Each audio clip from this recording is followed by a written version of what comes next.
story, do you? I think I just got the thing right here somewhere. Mining and murder.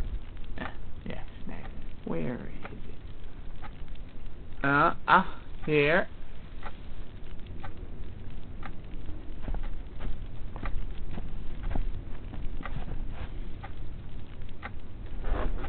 Yes, now. Oh, this is a very good book, full of terrifying tales that will turn you pale with fear. Yes, this is the story. I remember, my favourite. And true, you know. Oh yeah. I know when I believe you, but I can tell you now it's true.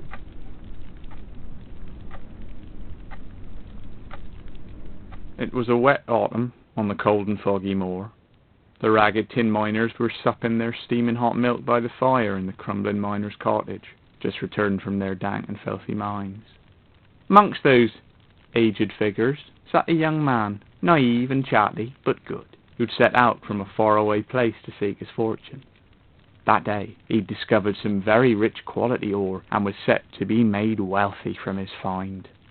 Being overwhelmed with delight, he told the news to anyone who would listen, quite ignorant that not all would wish him well. One stranger was listening very close indeed. He was a selfish and greedy man, who stayed awake long after the fire had winked its last glow of light, plotting and scheming ways to get that poor young man's fortune. The next few days he pestered the young man, helping him dig his mine, stealing bits of ore and stowing them away in secret pockets because he couldn't help himself. The naive young man, seeing only a poor and friendly fellow miner, let him help and steal, because he weren't doing no harm. He did not suspect that anything more sinister was about to unveil itself. On the 13th day, when most of the ore had been mined and stored, the mean miner did his darkest deed, and brought a rock down upon that poor young man's head so hard that it killed him dead. With mock horror and grief, the mean miner told that his fellow worker was dead. That poor young man, what tragedy it had been. He later laid claim to the tin ore, and squirmed in his sleep with greedy joy and selfish pride at his success.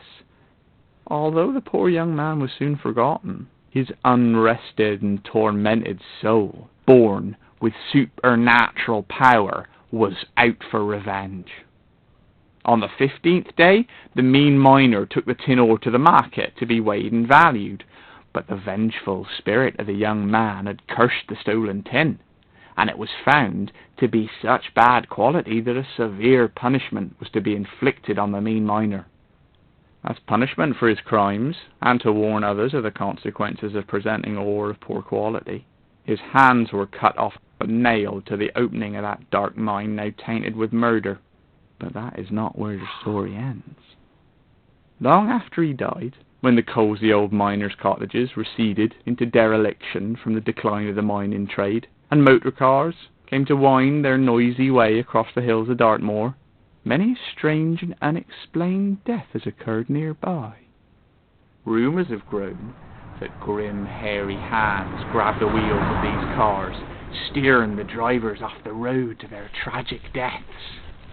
These incidents are perhaps too frequent to be mere accidents, but no one who sees these legendary hairy hands of evil ever lives to tell the tale.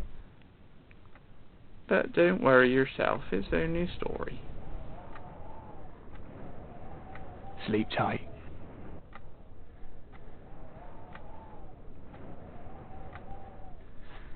Don't let the bed bugs bite.